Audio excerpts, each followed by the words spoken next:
What's up, everybody? Fearin here, and we are back at it today with another Summoner's War Siege video. The battle has just begun, and we pulled GoProcYourself and Nemesis. So we're gonna go ahead and take a look at these towers. We got some LDs in the red tower 10. We have some Harmonia, Vigor, Royd in the 4-star tower, Odin, Tessarion, and Riley, and then we have another LD tower in 10. Some Molong Savannah assortments in Yellow Tower, and Harmonia Vigor Kinky. So we're currently in 16th place in the rankings. GoProcYourself is 25, and Nemesis is at 27. So we're going to go ahead and go into this first attack into the Yellow 9 against a Molong Wusa Savannah. We're bringing in our Wind Cleave with Tiana, Savannah, and Chung Pung. So we get 2 defense breaks here. We get resets on everybody. We're going to get some nice big damage from our Tiana to finish off the Wusa. And then I think we need to dismount the Savannah here because the skill 3 could push back and really mess us up. We're able to dismount and also finish off that Molong. And then the rest of this should be easy cleanup into the dismounted Savannah. And there we go. A nice first quick win.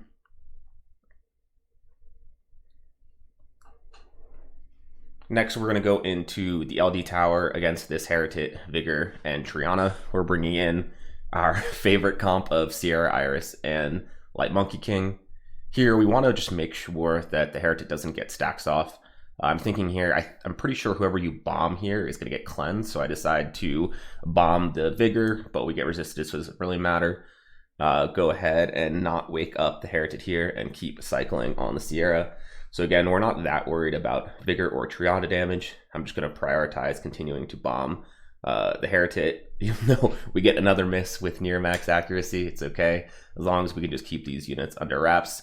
And this Vigor is actually going pretty low HP just from my cycling on the Sierra. We decide to bomb the Triana instead, and we finally get a bomb off. Get everyone back to sleep and stuns as well. The Vigor is so low now here. We just go for skill 1 and we finish him off with that. And from here on out, it should be pretty easy to clean up. We finally get one of the bombs to land on the Heritage. And at this point, everything should be dying before they wake up. So there we go. We get a bomb into a proc on the Triana. Another proc, but luckily no cleanse there. A revenge proc from the Ciara is able to finish off that Triana. And the last bomb goes and we take down that Heritage last.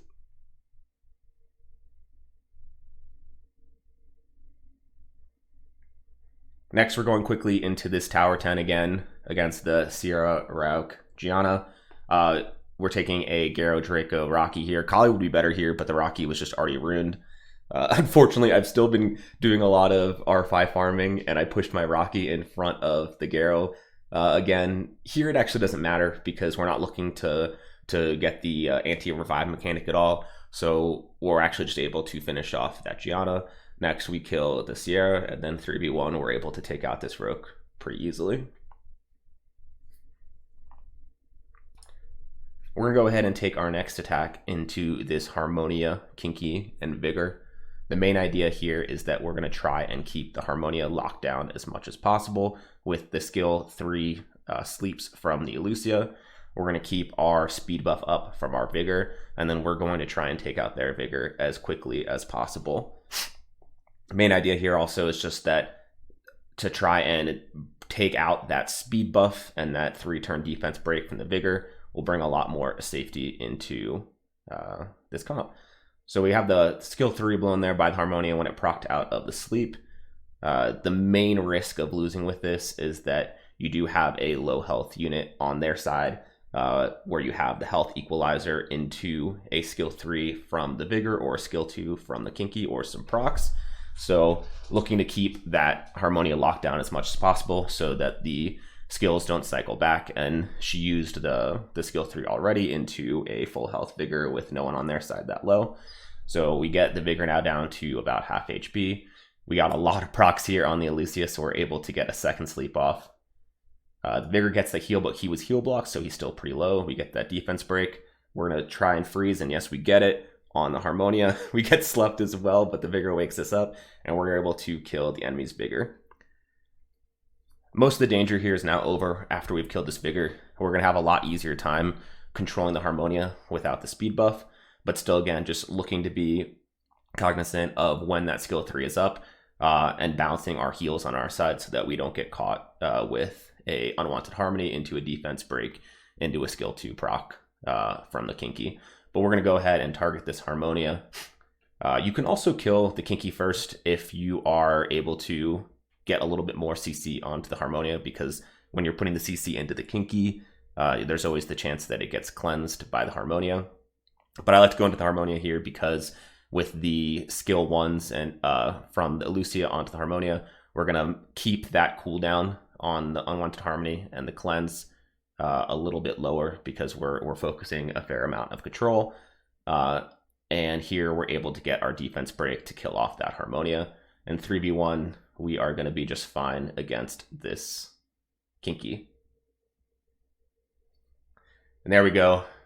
We finally land a freeze and we're able to finish off this for our 4th win of the day.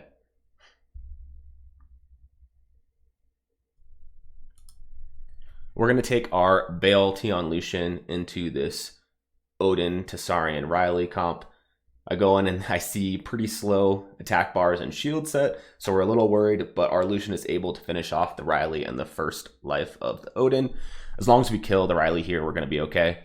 We have 5-stack Bale here, going to finish off this Odin for a second time, and now it's just Tessarion 1v3.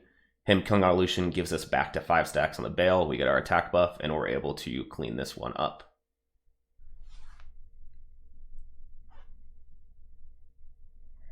We're going to go into the 4-star tower on red side with this Harmonia, Vigor, Roid.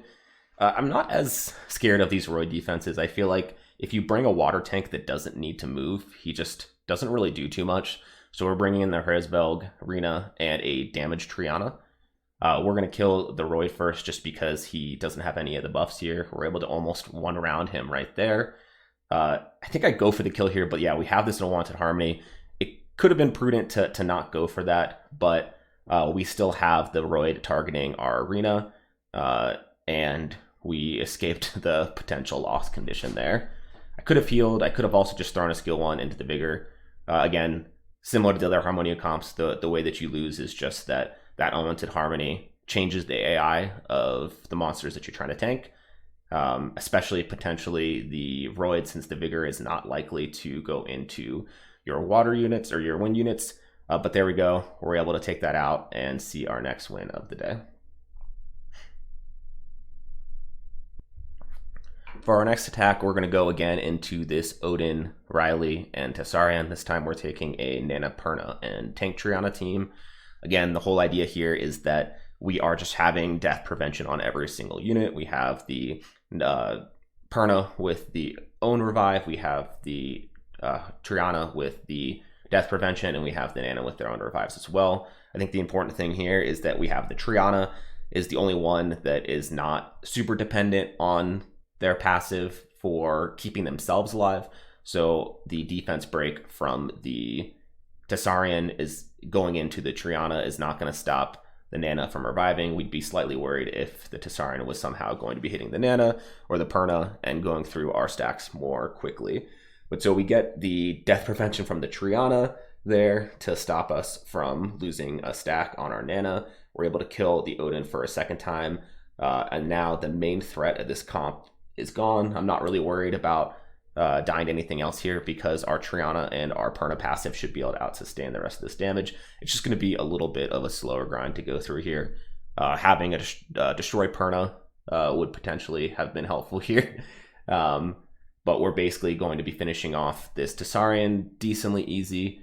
And then after that, we're going to have to basically wait for kind of a perfect condition with the AI and with potentially procs or our skills landing in order to finish off this Riley. So we can see here we have an immunity gap on the Riley into landing a defense break with water onto wind into a Perna crit and a Triana crit, and we're able to finish off that Riley. And there we go, 7 wins in a row.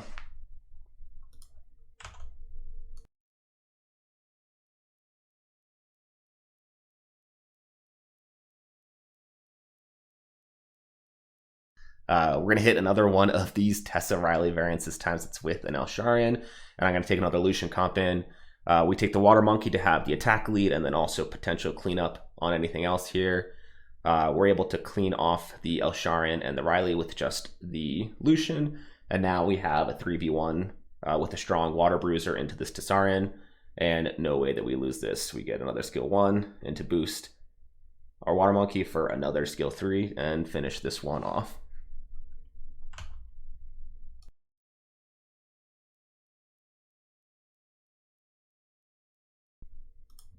Next, we're going into this Molong Nora Sav with our Fang Tessa Lulu. Again, really fun comp because we're not really scared of getting defense broken by the Savannah due to defense on these monsters and our defense leader. We get our Oblivion onto the Savannah into a quick kill, and now it's just about getting a 2v3 here. One thing to note is that if you don't kill the Savannah quickly, again, you don't want to put debuffs on the Molong. Your lose condition here is either the Savannah killing the Lulu or the Molong killing the Tessarion, and the Tessarion passive will lose a lot of its effectiveness when you put a debuff on that Molong. But the Molong we leave there to die to dots, and now we have our 3v1 versus the Sonora, which should be an easy cleanup here with the Lulu for the last attack.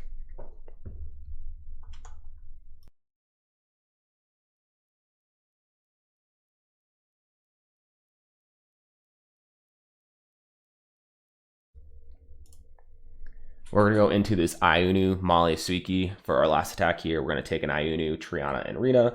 Arena, a water tank that's going to take the bulk of the damage here, and we have our damage coming from a damaged Triana and our Ayunu.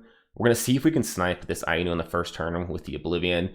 Again, the Mali is going to shield whoever we use the skill 2 on in the first turn, so it's not, I don't think it's wrong to go and see if we can just get some lucky procs and just finish off that Ayunu. Because if you put it on we want to focus the Suiki first here, but if we go into the Suiki, we have to go through that shield, and so that damage isn't really doing too much. And we notice there's a couple of interesting builds here. We have a Despair Suiki. We got stunned a couple times by that AoE, and then I actually didn't notice this right away when I was hitting this, but that Ayunu is also on Vampire. We saw it steal some life into that defense break hit. We're able to go ahead and pump a lot of damage into the Suiki. Finish it off here, likely with this Triana. No, I think we need potentially one more hit. And there we go. We're able to kill that Suiki.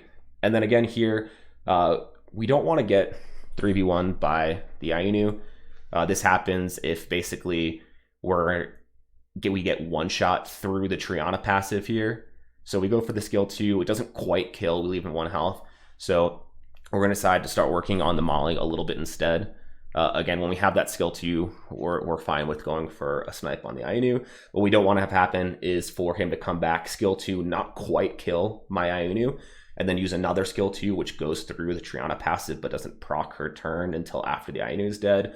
And if the Molly is still alive, there's a good chance that you're now left with a 2v2 with a buffed Ayunu because he died, and he was able to kill your Ayunu through the passive if he got that Oblivion. So go ahead and put some more damage into this Molly. We land the Oblivion, so she's not getting heals until she cleanses that. She does do the cleanse there, but was heal blocked beforehand, so didn't get the heal from that turn. Putting a little bit more damage into here, getting another heal block, super helpful as well. We're not super high accuracy on this Ayunu here, but we have the leader skill, which does help. And then I think this Triana is going to go ahead and finish off this Molly with a couple more good procs. So 3v1 we should be good here, especially with the damage Triana, but we miss the Oblivion, so the Ayunu comes back. It doesn't quite kill my Ayunu until the second time through, and it's the second hit that kills, and then he procs. And this is where we notice that it's a Vampire Ayunu, and we are now left with it was almost full health Ayunu, but luckily the damage Triana is able to carry us through, win that 2v1, and we get our 10 wins in a row. Thought I would show today, these are the current defenses that I'm running. We reset records in between matches, so this is how we did today. Pretty good defense day, especially for that Nana Ken Sav. And here is the map at the end of the siege battle. We took first by a pretty healthy margin, with Nemesis barely edging out GoProcYourself for second. And that's it for today. Thank you everyone for watching, and I'll see you in the next one.